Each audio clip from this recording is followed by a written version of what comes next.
नमस्कार दोस्तों, मैं आनंद कुमार। सफलता एजुकेशन में आज आपके लिए एक बेहतरीन टॉपिक, छोटा और इम्पोर्टेंट है, भारतीय तिरंगा और इससे संबंधित कुछ खास तथ्यों को लेकर आया हूँ। दोस्तों, शायद जो आप तिरंगा देख रहे हैं, क्या ये वही तिरंगा है जो शुरू से फहराया जा रहा है या इसमें बहुत सारा फेरबदल हुआ है? तो जिनको जानकारी है ठीक है, जिनका नहीं है वो जान ले कि आज की जो तिरंगा है वो पहले नहीं थी। बहुत सारे चीज़ों को बदला गया है, बहुत सारे तथ्यों को बदला गया है। क्योंकि संवैधानिक रूप से हम झंडा फहराते हैं और भारतीय संविधान विश्व का सबसे बड़ा संविधान, लचीला और 10 देशों का मिश्रण है। इसके पहले एक वीडियो में हम संविधान के स्रोत को बता चुके हैं।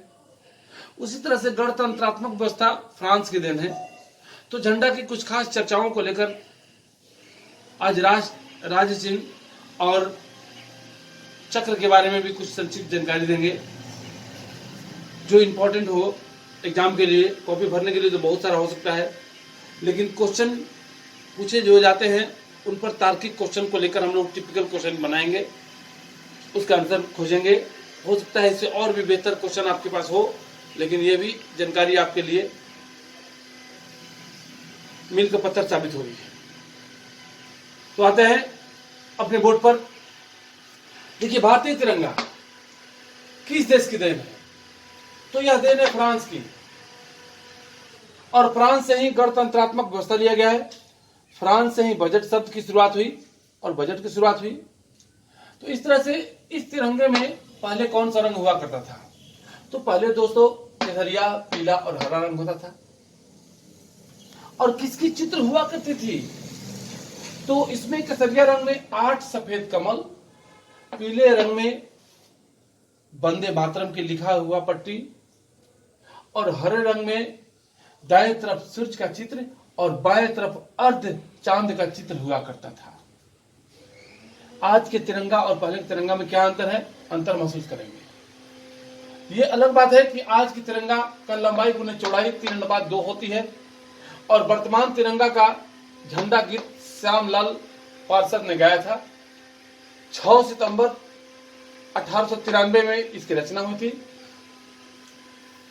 भारतीय तिरंगा अपमानित और दोषपूर्ण माना जाता है कब? जब वो फटा हुआ हो, मैला हो, नायलॉन का बना हो, रेशम का बना हो, या उल्टा फहराया गया हो, या सूर्यास्त के बाद फहराया गया हो, तो ये अपराध माना जाता है। इन सारे चीजों से परहेज होती है भारतीय तिरंगा। लेकिन आते हैं अपने इतिहास को कि भारतीय तिरंगा सबसे पहले किसने फहराया, किस आंदोलन के खिलाफ में?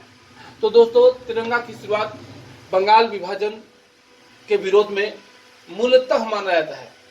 ऐसे तो पहले झंडा जरूर फहरता था, अलग अलग रूप, अलग अलग काम के लिए, लेकिन इस तिरंगे की शुरुआत हुई थी दादा भाई नौरोजी के द्वारा, जो 3 बार कांग्रेस के अध्यक्ष बनाए जा चुके हैं और जिन्हें ग्रेट ओल्ड मैन के नाम से जाना जाता है। और धन निकासी का सिद्धांत इन्होंने ही दिया था। बहुत सारा क्वेश्चन इस पर बनेगा, लेकिन तिरंगा के संदर्भ में आते हैं कि दादा भाई नौरोजी ने कलकत्ता के पारसी बागान चौराहे पर 7 अगस्त 1906 को बंगाल विभाजन के विरोध में पहली बार तिरंगा फहराया था। फिर से सुनिए, दादा भाई नौरोजी ने कलकत्ता के पारसी बागान चौराहे पर 7 अगस्त 1906 को बंगाल विभाजन के विरोध में पहली बार भारतीय तिरंगा को फहराया था। गांधी जी के विशेष अनुरोध पर इस तिरंगे में पीले रंग के स्थान पर सफेद लाने की अनुशंसा की गई। 1922 में गांधी जी के द्वारा ये मांग की गई कि पीले के स्थान पर भारतीय तिरंगा में सफेद ला दिया जाए। 1931 में गांधी जी की बहुत कर्तव्यनिष्ठ शिष्या और उनके आदर्शों पर चलने वाली मैडम भीखा जी कामा मैडम भिकाजी कामा को भारतीय स्वतंत्रता की जननी कहा जाता है। क्वेश्चन डालता है परीक्षा में, अक्सर पूछा जाता है भारतीय स्वतंत्रता की जननी किसे कहा जाता है? मैडम भिकाजी कामा को।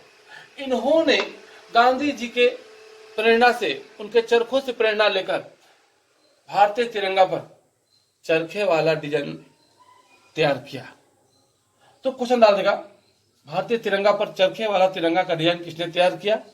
मैडम भिकाजी कामा ने। स्वतंत्रता का उद्देश्य से पहला झंडा रावी नदी के तट पर मध्य रात्रि को जवाहरलाल नेहरू द्वारा 31 दिसंबर 1929 में फहराया गया। क्वेश्चन डालेगा, स्वतंत्रता का पहला झंडा किस नदी किनारे फहराया गया? रावी नदी। किस व्यक्ति द्वारा? जवाहरलाल नेहरू। और कब? 31 दिसंबर 1929 को मध्य रात्रि में, जो कि कहीं कहीं 30 भी आ जाता है। तो आते हैं, भारतीय तिरंगा को संविधान सभा द्वारा कब अपनाया गया? तो दोस्तों, संविधान लागू हुआ जरूर 1950 में, लेकिन तिरंगा आजादी के बाद तुरंत अपना लिया गया। यानी 15 अगस्त 1947 को भारत आजाद हुआ था और आजाद होने से पहले ही इस पर मुहर लग गई थी। यानी 22 जुलाई 1947 को भारतीय तिरंगा को अपना लिया गया। आजादी से पहले, आजादी 15 अगस्त को मिली थी और तिरंगा को अपनाया गया था 22 जुलाई 1947। तो ये भी क्वेश्चन डाल देता है कि तिरंगा को कब अपनाया गया? आजादी से पहले, आजादी के बाद, आजादी के समय या संविधान संशोधन के बाद। तो इस तरह से क्वेश्चन घूम कर आ सकता है। कंफ्यूजन को दूर कर लीजिएगा कि आजादी से पहले ही यह हो चुका था। अब आइए कि मैडम भिकाजी कामा ने दूसरी बार 1906 के बाद 1907, मैडम भिकाजी कामा ने दूसरी बार जर्मनी के स्टारडम शहर में एक आंदोलन के दरमियान दूसरी बार झंडा फहराई थी। क्वेश्चन डाल देगा, मैडम भिकाजी कामा ने विदेशों में पहली झंडा कब फहराई थी? 1907 में। कहां पर? जर्मनी के स्टारडम शहर में। तो उसी तरह से 1917 में बीजी तिलक और Annie Besant, theosophical society Bharat में प्रचारित करने वाली महिला एनी बेसेंट, बहुत सारे इस पर क्वेश्चन बनता है। होम रूल सोसाइटी आंदोलन के दौरान 1917 में इस आंदोलन में फहराया गया था। क्वेश्चन डाल देगा, बीजी तिलक और एनी बेसेंट ने भारतीय तिरंगा को किस वर्ष फहराया था? 1917 में। उसी तरह से कांग्रेस ने भारतीय तिरंगा को कब अपनाया था? तो कांग्रेस ने भारतीय तिरंगा को 1931 में संवैधानिक रूप से कांग्रेस के संविधान के अनुसार अपनाया था। तो इस तरह से क्वेश्चन डाल देगा कि चरखा वाला झंडे के डिजाइन के बाद चक्र वाला झंडा का डिजाइन किसने तैयार किया? बंकैया पिंगले ने। यानी कहीं कहीं पिंगले बंकैया भी देता है, तो पिंगले बंकैया ने चक्र वाली झंडा का डिजाइन तैयार किया। और फिर क्वेश्चन डाल देगा कि भारतीय तिरंगे को एवरेस्ट पर पहली बार किसने फहराया था? तो एवरेस्ट पर तेंजिंग नार्गे ने 29 मई 1953 में फहराया था। दोस्तों, भारतीय तिरंगा में चक्र किस धर्म से लिया गया है? बौद्ध धर्म से। तो अब आते हैं इस चक्र के बारे में। तो देखिए, ये चक्र कैसा होता है? सागरीय नीला होता है। क्वेश्चन डालता है, भारतीय तिरंगे का चक्र कैसा होता है? अगर क्वेश्चन डाल देगा भारतीय तिरंगे में चक्र किस रंग में होता है, तो सफेद रंग में। लेकिन अगर क्वेश्चन डाल देगा भारतीय तिरंगे में चक्र का रंग कैसा होता है, तो सागरीय नीला। क्वेश्चन गौर से सुनिएगा, भारतीय तिरंगे में चक्र किस रंग में होता है? किस रंग में होता है? तो सफेद रंग में होगा वो। लेकिन भारतीय तिरंगे में चक्र का रंग कैसा होता है? तो सागरीय नीला। अब देखिए, इसमें 24 तिल्लियां होती है, जो 24 मान्यताओं को आदर्श सूचक रूप में जाना जाता है। 24 तिल्ली का अलग अलग भावार्थ निकलते हैं, अलग अलग शब्द, अलग अलग अर्थ, अलग अलग तिल्ली, सबका अलग संदेश और सबका अलग कहानी है। वो लंबा चौड़ा हो जाएगा, लेकिन आते हैं इस पर कि चक्र कहां से लिया गया है। तो चक्र लिया गया है, स्थान है वो सारनाथ, और लिया गया है अशोक स्तंभ से। यानी बौद्ध धर्म का सबसे बड़ा अनुयायी था अशोक। तो क्वेश्चन डाल देगा, द्वितीय अशोक के नाम से किसे जानते हैं? कनिष्क को। तो अशोक क्यों हुआ? क्योंकि अशोक बहुत सारे बौद्ध धर्म के प्रचार के लिए अपने बेटा बहुत सारे अपने रक्षक दल को विदेशों में भेजकर इसका प्रचार कराया था। तो सारनाथ एक जगह है जहां पर गौतम बुद्ध ने पहली बार उपदेश दिया था और उनकी इस उपदेश को, प्रथम उपदेश को धर्म चक्र परिवर्तन कहा गया, यानी प्रगति का सूचक माना गया। और यही कारण है कि चक्र जो है ना कहां से लिया गया, तो सारनाथ के अशोक स्तंभ से। अब समझिएगा यहां पर गड़बड़ी कहां होगी। एक सारनाथ स्तंभ है और एक सारनाथ शहर है। तो सारनाथ स्तंभ से क्या लिया गया, तो सारनाथ स्तंभ से लिया गया है राष्ट्रीय चिन्ह। ये उत्तर प्रदेश के सारनाथ स्तंभ है जहां से 4 शेर वाली एक आकृति ली गई, जिसमें 3 शेर दिखाई देते हैं, एक शेर पीछे की ओर दब जाता है। तो क्वेश्चन डाल देगा कि इस पर किसका, किन किन पशुओं का चित्र अंकित होता है। तो राष्ट्रीय चिन्ह में एक गोलाकार वृत्त होती है जिसमें हाथी, घोड़ा, सांड और सिंह की आकृति उभरी होती है और उनके नीचे एक पट्टी पर लिखी होती है सत्यमेव जयते। सत्यमेव जयते कहां से लिया गया, तो उपनिषद से। किस उपनिषद से, तो मुंडको उपनिषद से। उपनिषद प्रमाणित 12 है, ऐसे संख्या 108 है। तो समझिएगा ये हो गया राष्ट्र चिन्ह, ये हो गया चक्र और ये हो गया तिरंगा।